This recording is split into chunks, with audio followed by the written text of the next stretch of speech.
This is Fam Electric Ghost, and we're live on the air with Nicole Penrod, and we're going to talk Hello. about how you doing. I'm good. How are you? It's fun to talk to people live on the podcast. This is what we like to do. We've been doing it since 2016, and we're about like 1,200 episodes. But it's just great to talk to different people around the world and get their point of view and their perspective. And that's kind of what we do with the podcast, to be able to do it in a live way, which gives us the ability to just have a real in the moment present kind of flow state conversation. That's the style that we like to go with. But Mhm. a couple questions before we get to the heart of your story. Like, what motivates you? Why do you do what you do? Yes. Yeah. So, for context, I am a therapist in California, and that is so near and dear to my heart. And particularly being in California, being from Southern California, a lot of the folks that I work with are very creative people. Some of them are creative just in terms of it's a hobby or they love art, they love writing, they love reading, whatever it is. And for other folks, it's their livelihood. So I've worked with producers, writers, influencers, and content creators, musicians, bloggers, lots of folks across the industry in different positions. And one thing that I see come up so often is that creativity is this immense source of joy and fun and connectedness. And it can also become a source of so much angst for people when we're talking Hmm. about burnout or creative blocks. So, one of my greatest passions in my work is helping people to understand why our brains do what they do and use that to actually unlock further creativity and sustainability in a creative process. We don't really learn that in school. So, getting to step forward and say, wow, how do I take this thing that I love, make it a career, make it feel real? I'm sure you'll have a lot to say about this too, considering how long this podcast has been running. But yeah, how do you keep your head up and keep doing the thing that you love? Yeah, I think it's part of it is like my grandfather was a coal miner, and my dad was like a sales guy. So Mhm. as a coal miner, he had to get up every day and go into the mine, and it's a hard thing to do. Like Yeah. a lot of people probably wouldn't do it. But he did it because it's like, he felt the value of doing the work. Mhm. So I've always kind of like, if you show up, that's half the thing. My father being a sales guy is like, showing up is the only way you're going to get the lead. Right. And so I kind of translated the kind of working person, blue collar kind of concept is like, as a creative, you have to think the same way. Like if Mhm. you're a creative, you gotta show up and you gotta like it. You gotta love it. Like if you just do it and you don't love it, like a lot of what I do is like as a piano player or musician, like synth player, I've been playing since I was like 12 years old. And Mm. like if I was just playing trying to be like the biggest star in the world, I probably would have gave up. I play because I love playing piano. I love Mhm. playing the instrument. So like if you don't have a passion for the thing you're doing, it's probably harder to sustain it. Like Yeah, so you have to absolutely. think about like what you're doing. Do you love it? If you love it, you'll be happy doing it whether it makes money or not. Mhm. Yes, and I love that you're adding in that piece of you have to love it, and that just by itself is not enough. You have to be willing to keep showing up and showing up for yourself over and over. Yeah, you have to put the time in, to get to be like the 10,000 hour, 20,000 hour, Right. to get to be like good at your craft. If you're a poet, you're a writer, you're an actor, the first thing you do as an actor is not going to be what you do after you've done 10,000 hours of being an actor. Yeah, You know, absolutely.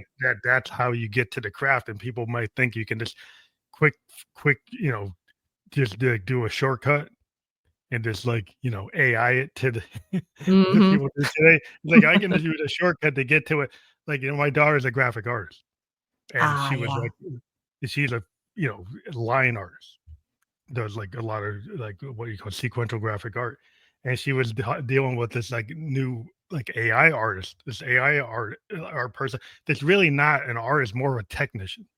Mhm. And she was trying to show him the difference between actually crafting like a painting of people. The AI artist had taken the same face and put it on multiple types of people, elderly Ah, people, yeah. woman. It's the same facial structure. My daughter, as a graphic artist, said, I noticed you're using the same facial structure for multiple types of people. Mhm. And AI artists didn't really understand the craft of like maybe you should give every person like their own individual face and have an emotional impact Right. because they're shortcutting it. Yeah. They didn't put the work in to be a real graphic artist. So they're mimicking a graphic artist without knowing what it really means to actually have like a emotional connection to what they're doing. Mhm. Yeah. Yeah, well, and the way an artist becomes more efficient is by becoming more skilled, not by just being faster or shortcutting or doing the same thing over and over, but actually by perfecting or at least mastering their craft. Yeah, and the danger with the tech today is, even a programmer could shortcut their coding capability by using AI, but somebody from the 70s that had to do it on a mainframe and actually write 10,000 lines of code Yeah. learned what it means to write those 10,000 lines of code. Mhm. Yeah, and if the code breaks and you have to go back in and fix it, do you even understand You how it got understand what you're fixed? doing if you're just cutting and pasting what AI is giving. Do you actually have an understanding to solve the problem if it errors out? Yeah, I've Mhm. like worked with some of the people who've been doing it for 25, 30 years. They can figure out what went wrong. Yeah. Somebody who's just cutting and pasting, they don't even know what they did. Right. So, Right, and it becomes like starting over and it's just not as yeah. efficient in the end, yeah. So I think like in terms of burnout, like I think you have to understand like what is sustainable. Like Mhm. what is sustainable for me might not be sustainable for somebody else. So if you get in a comparison trap and Right. somebody wants to do what I've done on podcasting, but then they like after 10 episodes they stop because like that's their tolerance for Mhm. the craft Yeah. versus somebody who's willing to do 1,000. Right, yeah, I read somewhere the average podcast publishes 7 episodes ever. Yeah, So yeah, the ones that go that's for a long time are total outliers. yeah, because it's like you have to show up. There's a benefit to showing up. Like you show up, you get a higher score on listen notes. Mm. You show up, you get advantage. I've got some market deals with like companies that actually sponsor the show. Mhm. Um, because you show up like at the beginning when I heard the first 10 or 100 episodes. No, Yeah, no sponsor, no help. right. But as you start, if you create a pattern where you're reliable, I mean, I'm doing 5, 6 interviews a week. I'm Mhm. getting guests all the time because people know I show up. Right. So it's like it starts to create a pattern that people can rely on the fact that you're there. And when people start to rely that you're there, then people like I get a Rolodex and one author says, "Hey, I was on the show." Another author says, "Hey, you want to be on the show?" A musician says, "I was on the show," and they give a reference to somebody else. So you get word of mouth. Mhm. You get connection, like people connection. Yeah. So I think there's some work that people in this digital age forget about, like the Rolodex or the face to face or meeting somebody, and there's work that you have to do. And I think if people don't do the work, then they get maybe more frustrated and burned out with Mhm. results that are instantaneous. Absolutely. Well, I love that you bring up demonstrating that something can work and demonstrating it to other people repeatedly, that you're reliable, that you can show up. Because if we think about the psychology of burnout and sustainability, it's actually about demonstrating to yourself, to your own brain and body, that you are reliable, that you are trustworthy, that you are capable of handling what comes at you. If you don't trust yourself, you're going to burn out a lot faster because your body is going to start conserving resources and say, hey, hold on, are you actually going to ever rest? Or are you going to deal with whatever emotional thing came up when you were working on that creative project that was really personal? Are you going to process that ever? And if you keep pushing through without tending to yourself and demonstrating that reliability, that safety, then you are sending yourself straight to burnout city. And that is a really nasty place to be. Yeah, I think that also like it goes toward like, do you need to like if you're a gigging musician, like you have to trust yourself on how much time you need to rehearse. Yes. Right. So if you're gigging, you're going from town to town, you pretty much got it down. You don't need to rehearse if you've got multiple shows. So you're not rehearsing for 4 hours before you do the show. You're giving yourself time to rest from the last show. Hmm. You know, if you get some people to kind of get in this manic thing where, even though they're on stage and they look super confident, why are they practicing for 3 hours Mhm. when they already know it, right? And then you're Right. actually doing damage because it's not necessary. So then it's more likely you're going to suddenly say, well, I can't do this show because you burned yourself out. Yeah. Yeah, and you're turning on your stress response when you don't need to be. If you have the experience, if you have the skill, and you're putting yourself through an excessive amount of rehearsal or double checking, or with a lot of writers, there's like this over editing of like, it's not done, it's not done, it's not done. And what you're Mhm. doing to your body is you're setting off the stress response. You're throwing all of those stress hormones into your system. You're repeating and repeating the anxious thoughts. All of that makes your body think that you're being chased by something. Like there's a Yeah. panther in the room with you. Yeah. That's You have a exhausting. virtual wolf at the door. I've always kind of talked Mhm. about this virtual wolf at the door Yes. that's like stressing you out because you're thinking about all the things that could go wrong when you've already like if you're thinking about it like you're a public speaker, you're doing like a TEDx talk. Mhm. And like if you always do the same talk, like okay, I'm good at this, but you also have to be able to read the room. You have to be able to riff a little bit and kind of know what you know, Mhm. and to know that if I could go and kind of freewheel it, and it's not going to be authentic, or it's not like I didn't do a good job. I just know this topic, and if somebody asks me different questions, I can handle it. So it's like a jazz musician, like there's no bad note, there's an opportunity. So Mm, if somebody mhm. plays a note I didn't expect, I can kind of ramp to that because I kind of know, I've done my work. I know what notes would go with that note. If I see a diminished seventh, Yeah. chord, I can go and know which chord would go with that if I hear it. And it wasn't Yes. in the plan, I can still ramp to it and we don't have to start from the top again. Right. Well, I was literally just saying this yesterday in a session that preparation and rehearsal are different.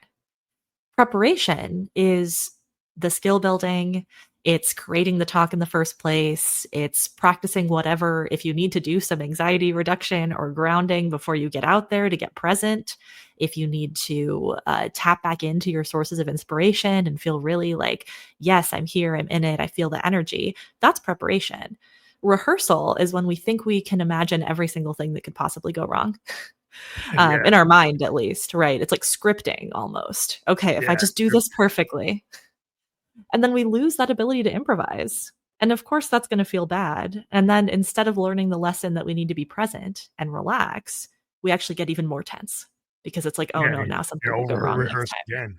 Yeah, Yeah. we that's the thing where, like, I've seen in podcasting, there's kind of school of thought of having the episode with the least amount of ums in it, and being tightly curated Mm, and kinda created to create kinda clickbait reels, and yeah. everything's kinda has to be perfect set of questions, perfect set of responses, has to be this idea of perfection, because in the digital age, we could get to that.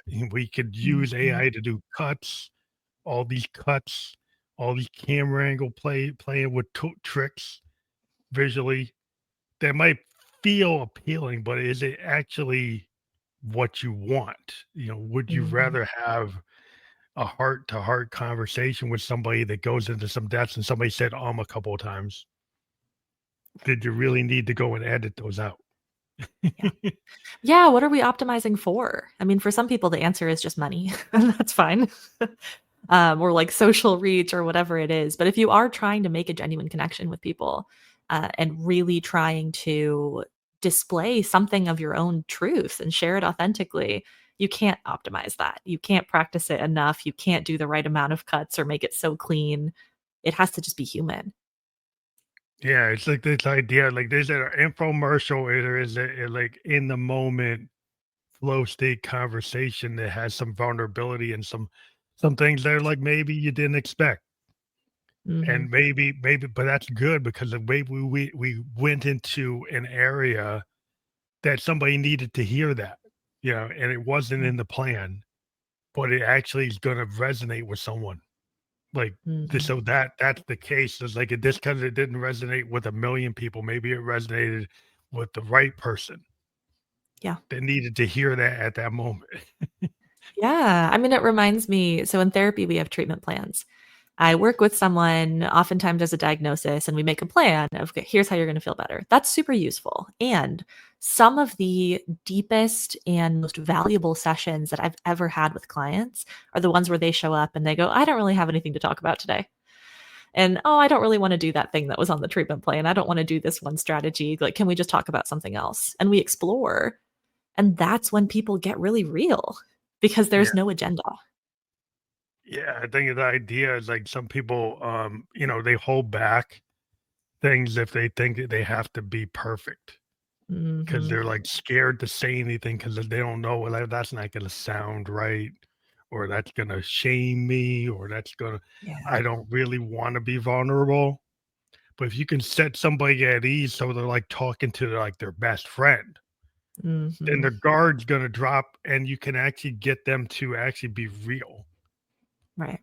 and actually tell you something. If you're an interviewer, tell you something that maybe they didn't plan on going into there, and then they go there, and it's like you're not trying to trick them, but you're trying to pull out something that's going to actually be, you know, the thing that I want to hear, or I think the audience wants to hear. Is like that's the nugget that you want to get to. Mm, You can. It's not like you're trying to trick anybody, but you're just trying to get people to be themselves, as much as they can let their armor down. right. Yeah. And the other piece about that too, I think the arts are so competitive. And I think people can get really, really in their heads about what it means to create a career in the arts when it feels like there's only so many opportunities and it's getting even slimmer with this invention of AI and the optimization and the efficiency. And that puts people into this total fight or flight mentality of I can't take risks, I can't be real, I have to do things perfectly. And I have to do them in the way that's going to resonate with this imagined target audience in the right way, get the right amount of views, or land the role. And when we're thinking that way, there isn't space for what makes me me and what makes people actually want to connect with me, to work with me, to be me sometimes if people are very public facing and want that audience. It's so And there, difficult when we're in this like, oh God, there's not enough room for me mentality. and the thing is, there's not enough room if you're trying to clone what's out there. Right. Because what they've done is like, this is the category, this is the genre, this is the thing, right? But Hmm. if you look at the great innovators, they didn't really care about that. You think about Dylan, Hendrix, Janis Joplin. People, they pushed things, they did things that people told them they shouldn't do, right? The great innovators, the Coltrane, all the great innovators in music and art did things they say, well, you shouldn't play discordantly like that. You Hmm. shouldn't you use feedback, Hendrix. That's not something that goes on record, right? Dylan, like you can't go electric if you're a folk singer. Hmm. You can't sing with that voice.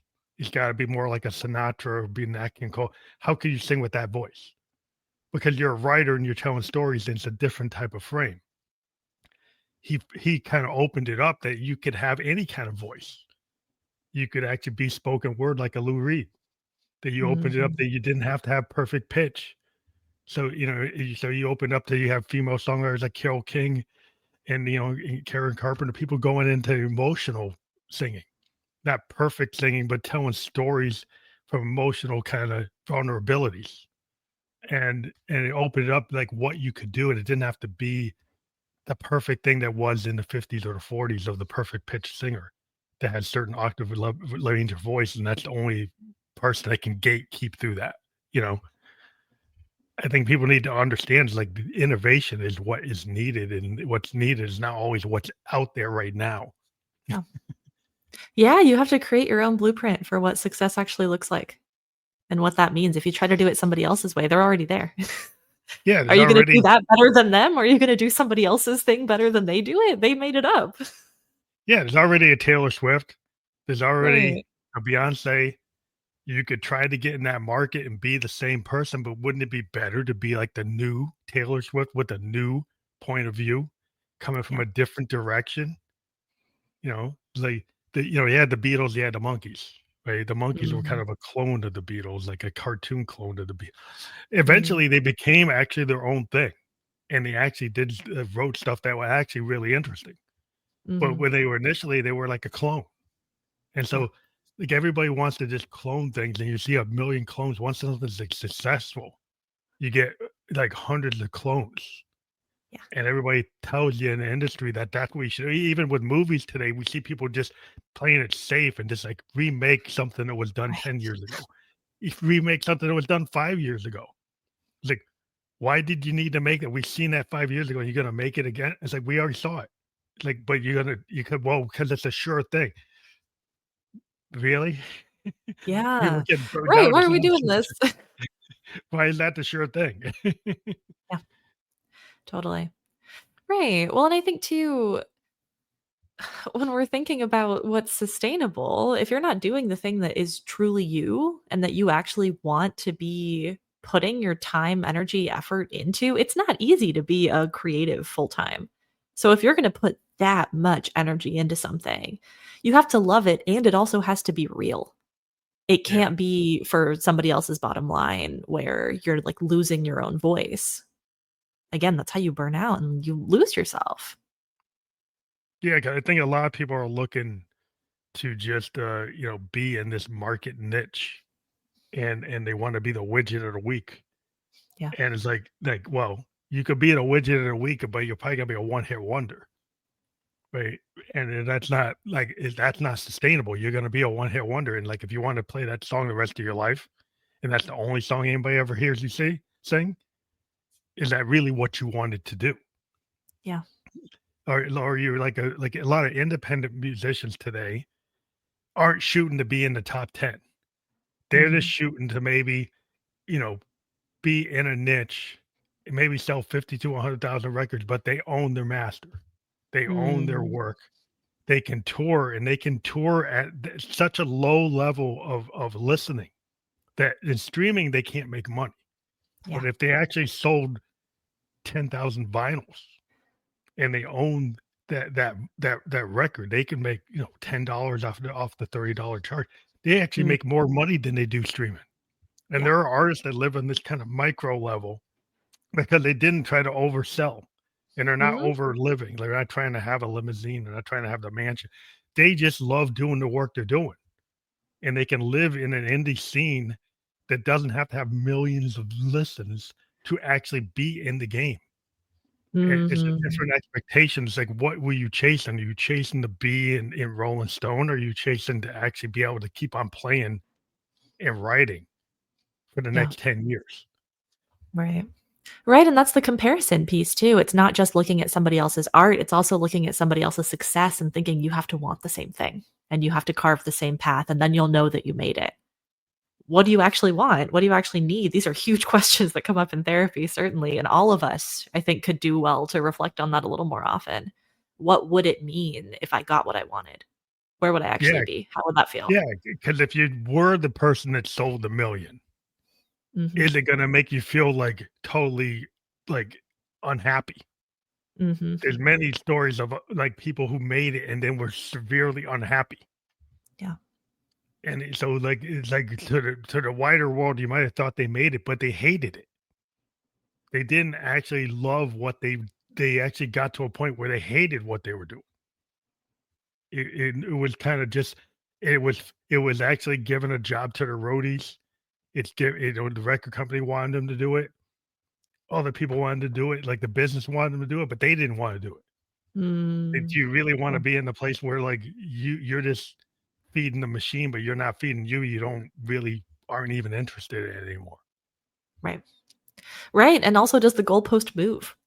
Do you think that you'll be so happy when you hit a certain thing and then you decide actually you wanna double it, and then you wanna double it again? Does that ever stop? I think for a Yeah, lot of people, there's this expectation you have to just keep going as far as you possibly can. that's like the thing with, like, you want $1,000,000, but why do you want the $1,000,000? What is Mhm. it the $1,000,000 is gonna do? And then when Mhm. you hit the 2,000,000, they still not happy because it didn't really solve like, you're very deeply unhappy because you thought being a musician was gonna give you, like, relationships that were meaningful, but now you still have no meaningful relationships. Your Mhm. parents, you think they're gonna respect you, they still don't respect you Right. because they didn't like your path. So even if you make $2,000,000, they still don't respect you, so that doesn't solve it. So you're like, "What Mhm. is it you're trying to do?" Right. Yeah, and sometimes money also makes that worse. I've worked with folks who became successful to a degree and then became very paranoid that everybody in their life around them was near them, was in relationship with them because they are successful and Yeah, not so on who's a real? deep Like, emotional connection level. yeah, do they really like who they are, or do Mhm. they like their stage self? Yeah. They like their stage persona, but that's not who they really are. That's who they are for 2 hours, or that's who they were in the video.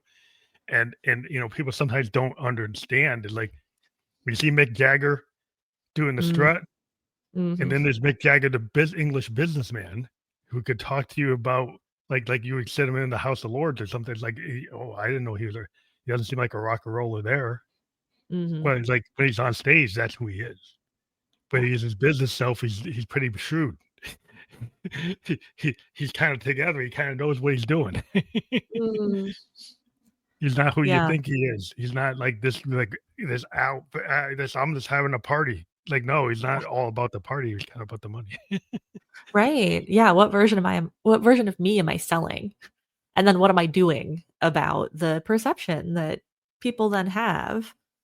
I think some people are a lot better with the boundary piece too than others of like, do I portray my real self sometimes? Do I have a line between me, the performer, me, the persona, versus me, the authentic self? And who do I actually allow into my bubble? It's a little bit Yeah, sticky, it particularly gets with social sticky. media. Yeah, can you remember like the grunge movement was that people were like, I don't want to be this like you know Jagger kind of Led Mm, Zeppelin kind of rock star. I want to be a rock star that understands about political things, right. social things. I don't want to be going around thinking like I'm smashing hotel rooms and I'm driving my Rolls Royce into the pool. I actually care about the environment. I Mhm. care about this. That I'm not going to wear a costume. I'm just wearing jeans. I'm just going to be just Yeah. like you. I could be anybody that's in the crowd, like Eddie Vedder, or Kurt Mhm. Cobain. They were kind of carrying this thing, and that could have been an act too. You don't know, Mhm. Yeah, we don't know. but it was this idea that they were more real, kind of like a punk aesthetic. There's like I'm not this high level performer that you could never be. You Mhm. could be up there with like Joey Ramone's, like you could do that. You Yeah. you could maybe be a punk. You could actually get up there and like if you have heart, you could be Yeah. Joe Strummer. If you care about what you're doing, you don't have to have pitch. You just could care that I'm going to show up, be on the mic, and care about it, and just be a punk aesthetic. Get into the punk Mm. aesthetic and just feel the raw this emotion. It's like, hey, I want to say something. Yeah. Yeah, I mean, it makes me think too about there's a lot of musicians who feel a lot of pressure these days, right? They're up and coming to blow up on social media. I have to post the video that gets people to be interested. And sometimes what happens is there's this additional pressure. Okay, I'm posting the music, it's not really catching on. Can I find something else to get people interested? And you start kind of cannibalizing your own life for content. Oh Okay, yeah, maybe people want to see my morning routine. Okay, maybe people want to see the behind the scenes bloopers. And then there's a point at which you've given everything away yeah. and There's no maybe you're like, still not where you want to why be. would you want to go see him in concert if you're always doing a TikTok? Right. Like, I heard some actors say one time. I think there's a famous actor said. I think it was like I don't know if it was Denzel Washington, but it's like you should shut your TikTok down if you want people to come to the movie. Because if you keep on Mm, showing them everything that you in your life, they're not going to come to the movie. mhm. So you kind of got to keep things like don't show so much, or they're not going to get it. Sure. Yeah, there's discussion now about have we lost this like idea of the mysterious creative figure because Yeah, everyone is so just much like access to each other and each other's lives through social media now. yeah. Do you have to be doom scrolling? You got to be posting every 15 minutes to be Yeah. relevant, or could you have some mystery like a Prince? Nobody knew what the heck was going on Mhm. with him. He Yeah. was very mysterious. Very, other than that, he liked to work a lot to his own detriment. But Mm. he didn't really let fans know who he was on Yeah. purpose. He Mhm. kept a mystery about it. Kept it kind of like he's this like purple genius. You have no idea where it's coming from, right? That was the idea to do that on purpose. Yeah. You know, Right. Yeah, that's such an interesting line between authenticity and protecting yourself. You want to be so real and you don't want to give everything away for the sake of your career because people are going to get bored eventually or they're going to want more from you than you're willing to give. And also just for your own sake so that you feel like you ever have a chance to turn it off. Yeah, that your like your personal life doesn't have to be in the tabloid. Like you could choose like I am not going to talk about my personal life at all. I'm only going to talk about this. And people today want to be able to say, well, you should be if you're out there in the public space, you should be willing to show me everything. What you have for breakfast, Uh-huh. you're in the bathroom, taking a shower. I should see everything. Nothing's a secret. Right. And I think that's a danger if you don't give yourself a place that's your own, right? Yeah, absolutely. I mean, even just on the mental health level, how do you ever recharge if you're never truly resting? Because if your rest becomes fodder for your work, do you get to recharge? Do you get to turn it off? Do you get to refill that creative well?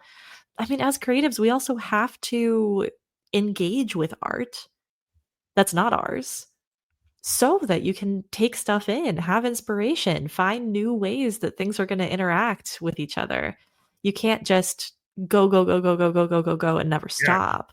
Yeah. You have to have the downtime. You have to like times like the musicians, like you have to walk away from like the recording studio. You gotta like you could be in there and have diminishing returns, stay in there all night, stay in there 2 days in a row.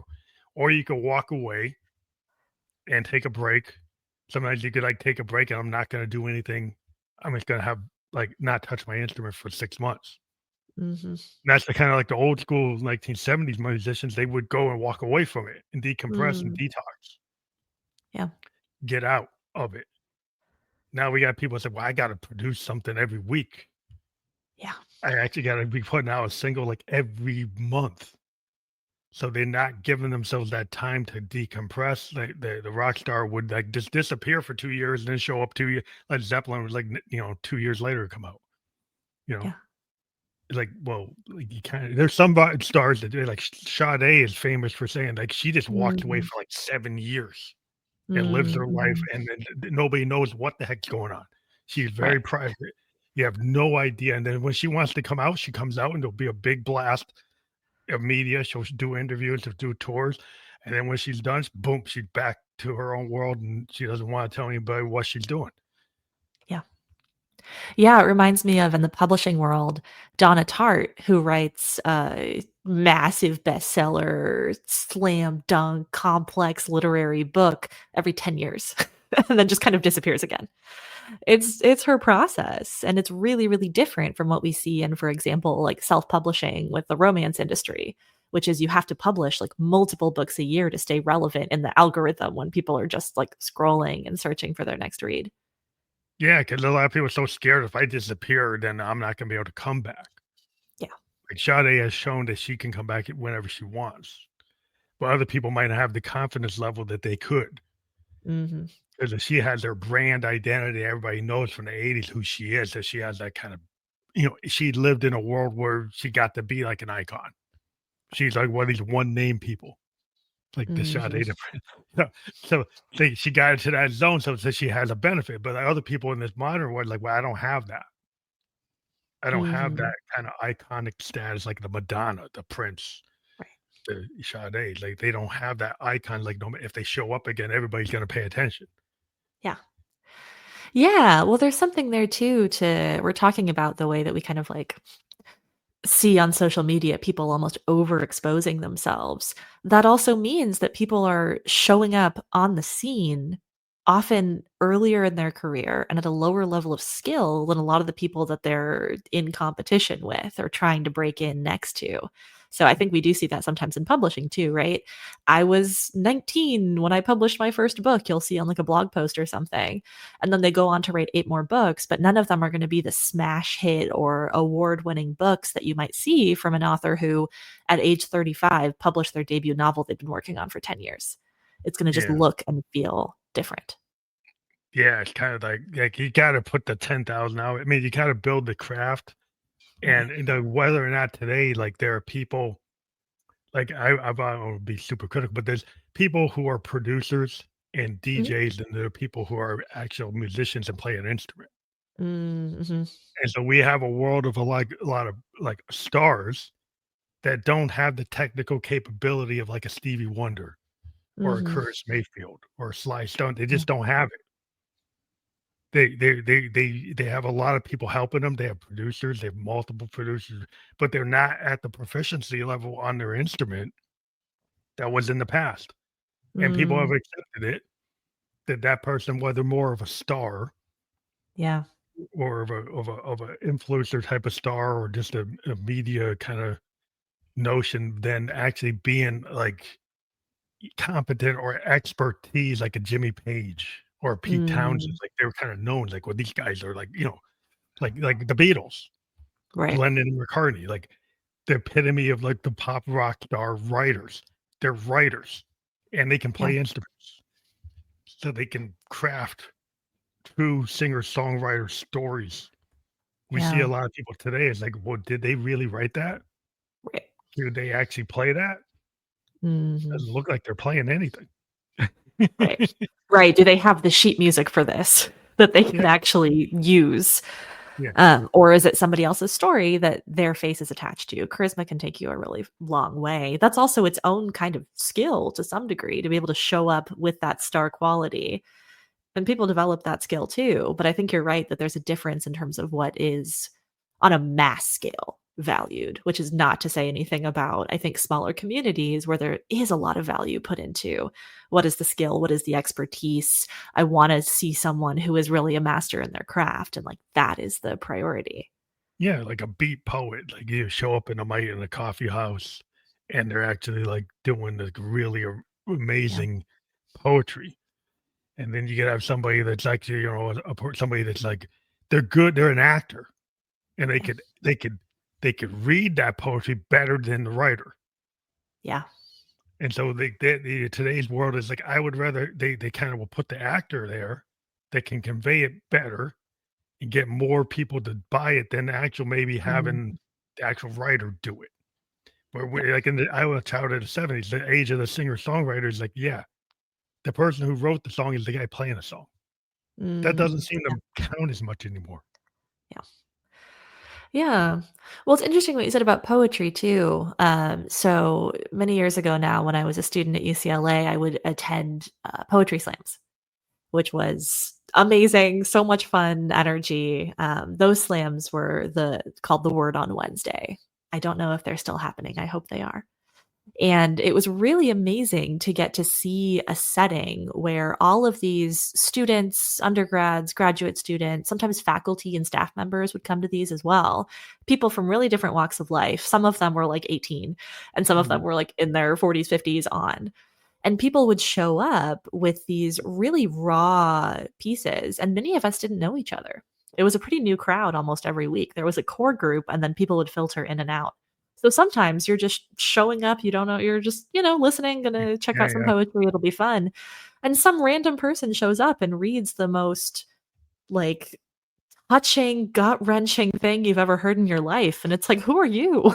Where have Yeah, you been? yeah, where'd they And come so I from? think there's a lot of value too.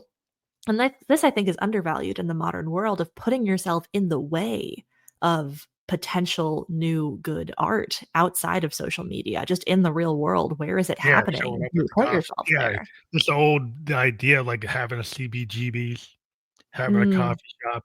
The CBGB scene was the scene where, like, Talking Heads, the mhm, Ramones, Blondie, Television, these were all, like, really super innovative bands, were all coming out of this small scene in New York, and they weren't the same. All of them were different, yeah. and it was generating this variation of, like, it's not sameness. Blondie's not the same as Talking Heads, and the Ramones not the same as that. They're all different. They're all coming from a different space. They were all trying to be the same genre, and that's what you get like in the coffee shop type of poet. They get people coming from like out of nowhere, kind of like how Dylan showed Mhm, up back in the old ten. When he showed up in the story, if you watch the movie, it's like he showed up in these mm, spaces with all these folkies. And mm, he at that point, he was kind of mimicking Oliver Guthrie and Woody Guthrie. And he was trying to find his voice. He's kind of mimicking whatever he's heard. and Yeah. it was multiple kind of styles he was hearing. He hadn't really found his own style, but he was going through it in these spaces where people were performing. And then Mhm. eventually, like, out of that, he found his own voice, Yeah. which was it wasn't Arlo Guthrie, it wasn't Woody, it was his own style. It was like that nasal kind of characterization, and nobody had heard that before, and nobody had done that before. Mm. And that's what you get when you actually are in those physical spaces. They start to evolve, you start to get confident, say, "Hey, I can actually spend part of me into this." Yeah. Right. Yeah, and when you see someone who's just a member of your community showing up and trying out, "Hey, here's my weird art, check it out." It emboldens something inside of you too. Our brains, particularly our anxiety responses, really like the predictability factor. We hate putting ourselves in new situations a lot of the time because we don't know what's going to happen and our anxiety wants to keep us alive. If we witness somebody doing something, though, we have these amazing mirror neurons where I actually get to take a little bit of that experience and internalize it. So I see someone doing amazing slam poetry and they're just another student. That emboldens me. And the next week, right, I might show up with my own poem and say, I can do that because that person did it and it was fine. And it was Yeah, actually maybe great. like the How old cool is talent that? show. Yeah, the talent Yeah. shows in the '70s where people would just show up at these clubs and they allow people, they used to have this thing at, in Harlem at the real famous place, Apollo. The Mm, Apollo used to have all these black acts and they would just go out and try it. And they get out mhm. there and they just had these vocal groups, these funk groups. They just would get out there and it was kind of like a talent show, kind of like America's Got Talent. But these spaces of allowing people to get out there Yeah. and just because they James Brown was there, you know, then maybe I want to try to say, well, I can do that. Like, James Mhm. is amazing. Like, but there were kids that said, hey, I'll go and try. And Right. and they did. And I think when you give space for people to feel like the permission structure, Mhm. Yeah, you like, just go make like some art. See yeah, what get your happens. hands yeah, it was like a happening. Back in the day, you had these happenings, like Zappa Mm, back in San Francisco and like the Grateful Dead scene. mhm. People would just the Dead would have these big things that go for like 5, 6 hours, where they Mm, weren't the only band there. They yeah. would let other hippies go out there that weren't as big as them, and there was all these artists that were just allowed to play in these big happenings, you know? And they were able to that's where we got such a big revolution of all that music in the '70s and '60s, because they had this mindset, it's like, why not let people try Mhm. things?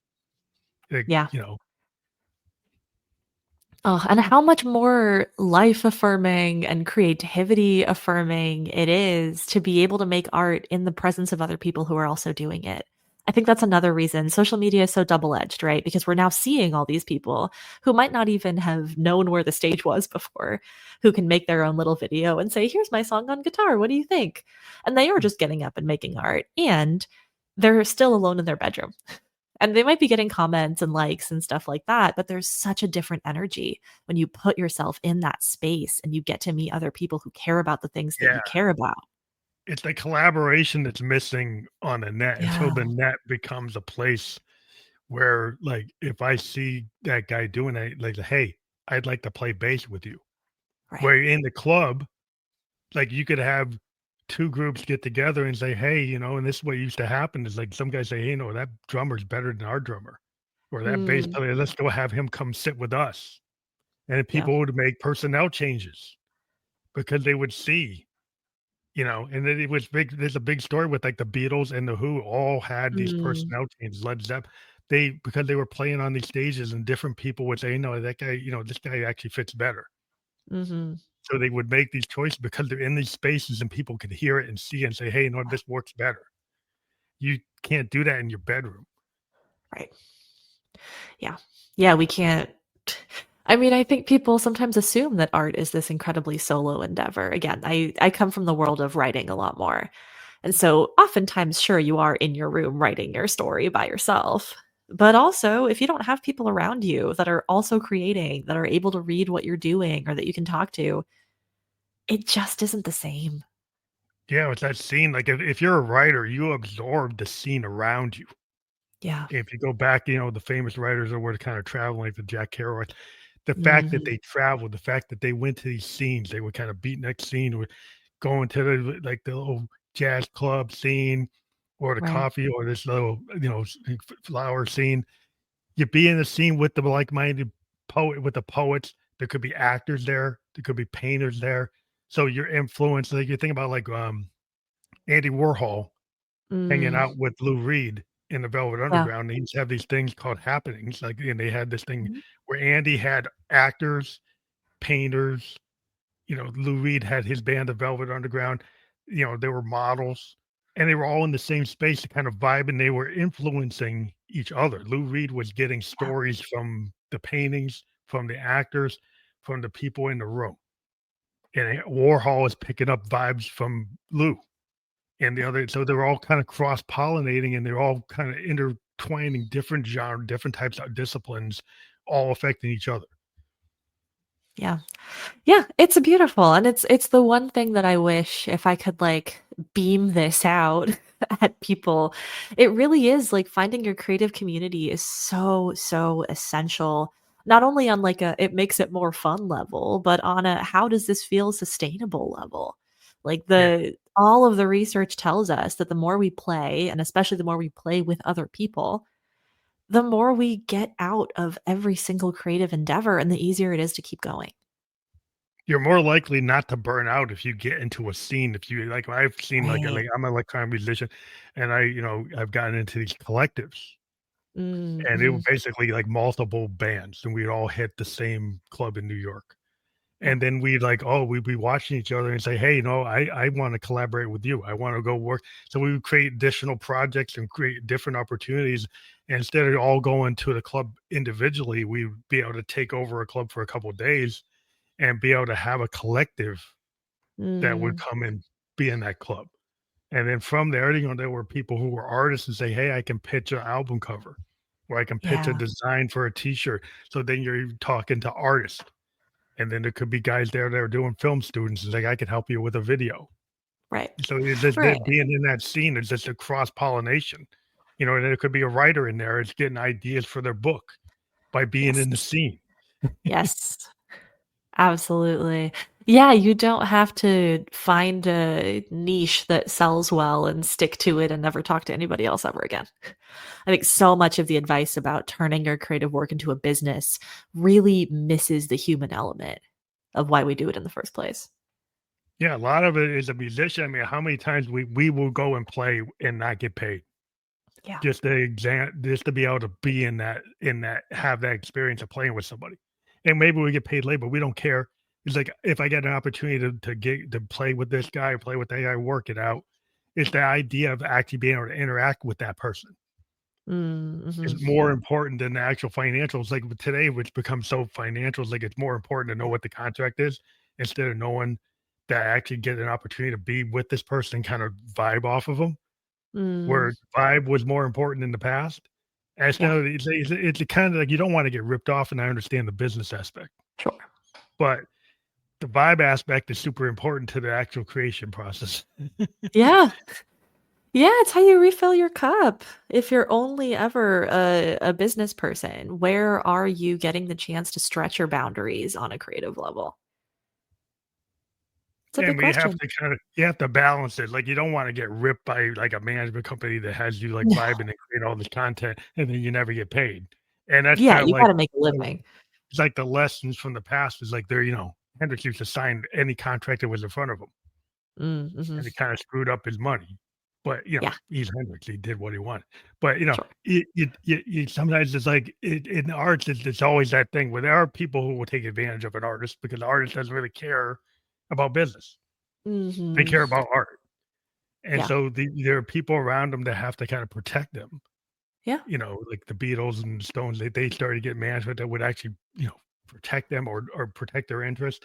And because the artist mindset and most of the time is like, well, I want to be in the creative space. I don't want to be Mhm. thinking about the widgets and the balance sheet. Right. That's not my thing. But now everybody says, well, I want to be able to do the balance sheet and do the art. Well, it's kind of Yeah, hard. it is hard. Yeah, it's not impossible, and the world absolutely can be your oyster. And um, again, yeah, with burnout in particular, it's so easy to just push, push, push, push, push towards what we think we're supposed to do, and leave behind the journey that we actually wanted to go on. Yeah, it's the like the people, get so disincentivized because of social media. I worry about the young people, Yeah, like how many people stopped right. where if they kept on going, they could really be the next, really they're bringing something to the world that needs to be heard, but they're stopping like after 7 episodes like a podcaster, right?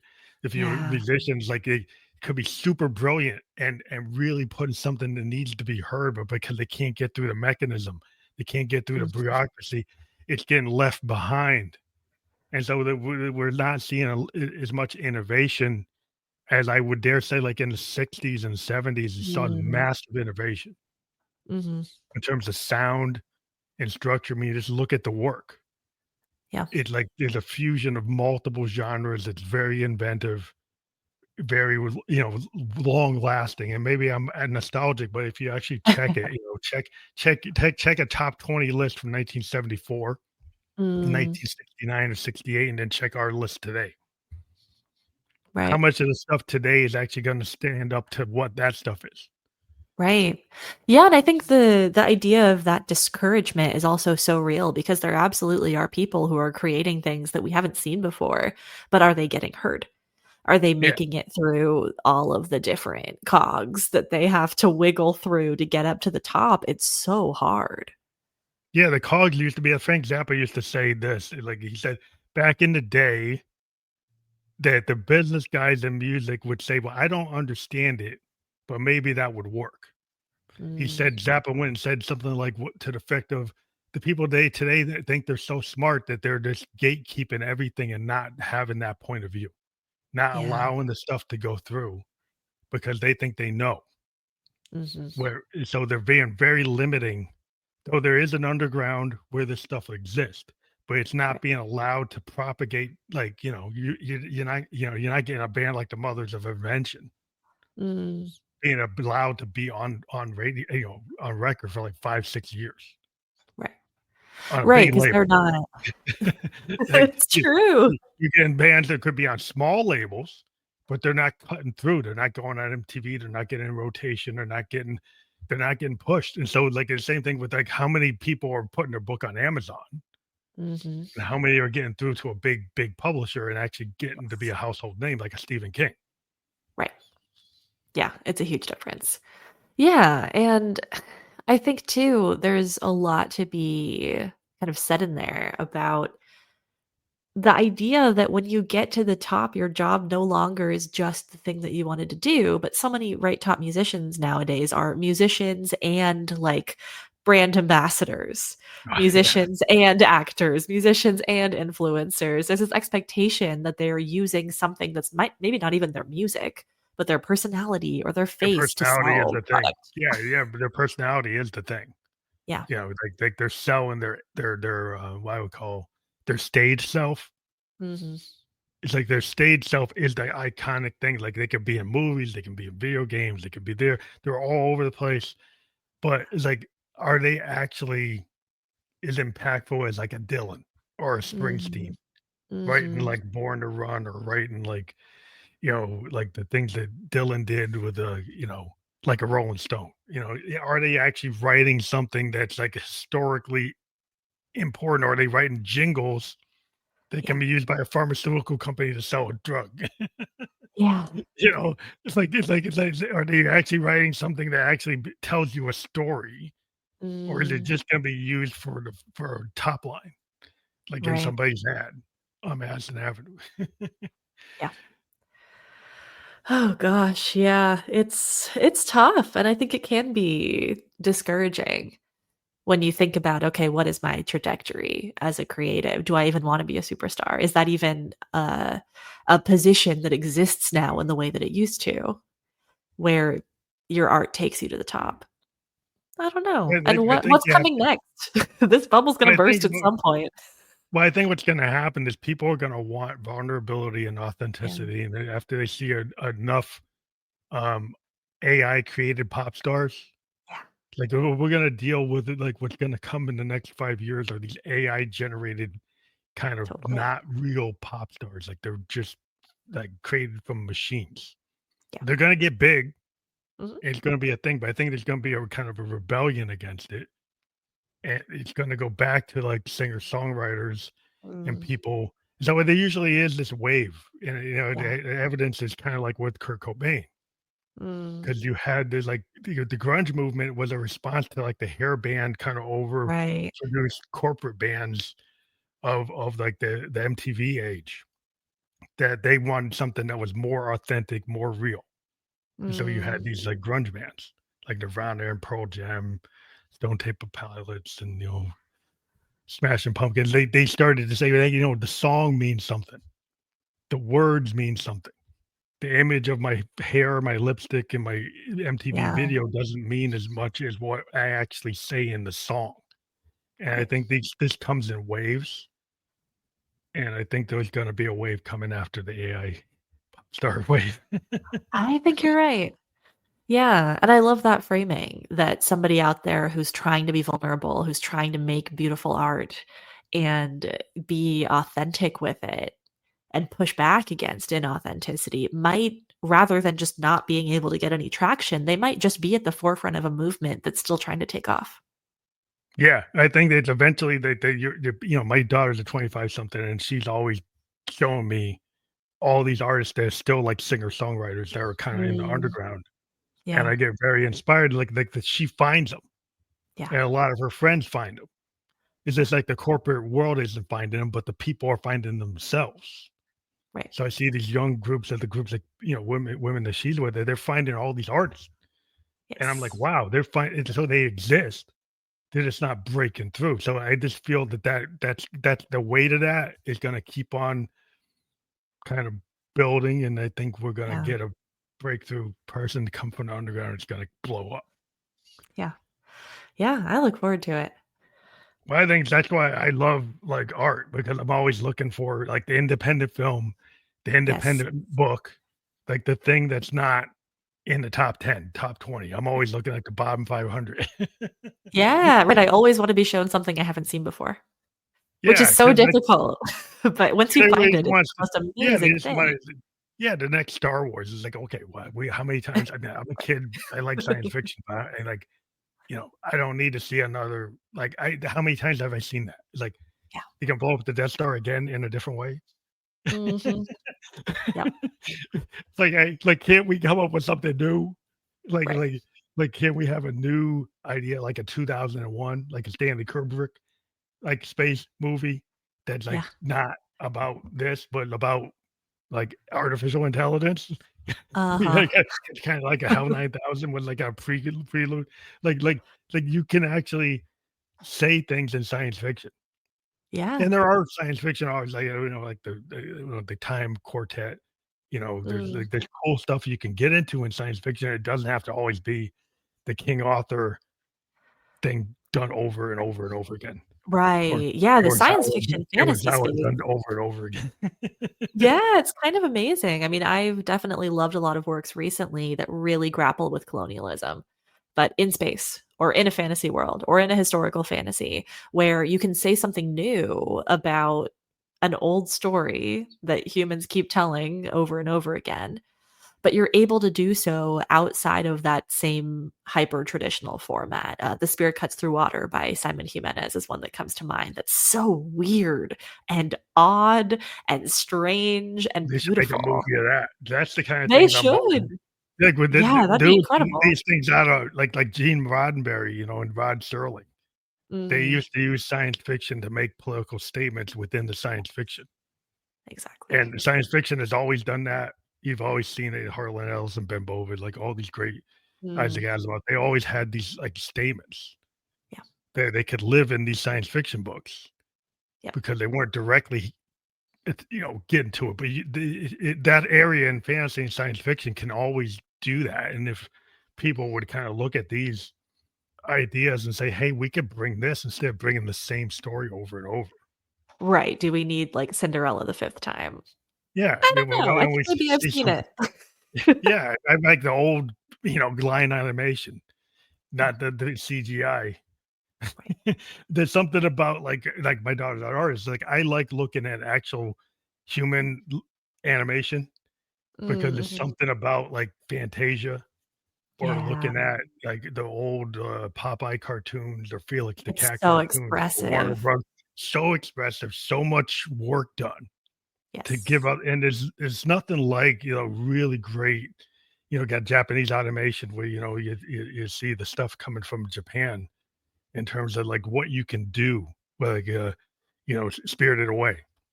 Yeah. Like, you can be very powerful with, like, Mhm. human drawn animation, Yeah. and, there's a lot of people who feel like the AI you gotta be careful because, like, the hand drawn animation is so emotional and can convey a lot of levels that I Mhm. don't know, if we're at the level where the art people actually know how to use the AI to do the same thing. Right. And if it ever can, it's because it's copying. Yeah, it's just cloning something that exists. It's like there's something about human capability, frame to frame, note to note, word to word, when a writer actually does it and it's their voice. Yes. It's their human experience that's cutting through. Yeah. And that is a uniquely human thing and no machine to me, is that we have a sentient machine that has dreams and Uh-huh. has their own experience and has been downtrodden and had to fight Right. and had to struggle and Yeah, it's actually a has a different voice. story. Yeah, we're not dating. We don't have a data yet. Right. But I wanna thank you for being on the show because we kinda got into a lot of cool things, but, Yes. fighting burnout, I think, is a universal theme that a lot of artists are struggle with, and I hope they can check you out and, through your website, like, if people Mhm. click on your website, that's how they can connect with you and talk to you. Yes, yeah. So my website is down there. I'm hoping to post some blogs very soon this summer, diving into some of these topics. If you want to work with me as a client and you're located in California, I'm able to do telehealth sessions. So that is an option for the audience. Or if you just want to reach out and connect in a creative to creative way, totally open to that. That's awesome. I wanna let people know that, we've been live on Facebook, LinkedIn, and YouTube. That URL, Nicole Mhm. Penrod, MFT.com, is fully clickable. So I'm not gonna say the whole thing, but you'll be able to click through it in the podcast description on Facebook, LinkedIn, and YouTube. We will be on Spotify, Apple Podcast, iHeartRadio, and Amazon by tomorrow, and Love we'll it. give a landing page so the whole community out there can pick whatever platform they want, and that will be sent to you through the mechanisms we have for you. But I want to thank you for being on the show tonight. Yeah, thank you so much for having me. What a wonderful conversation. Thank you. Have a great day or You night. too. Take care. Bye bye. Bye bye.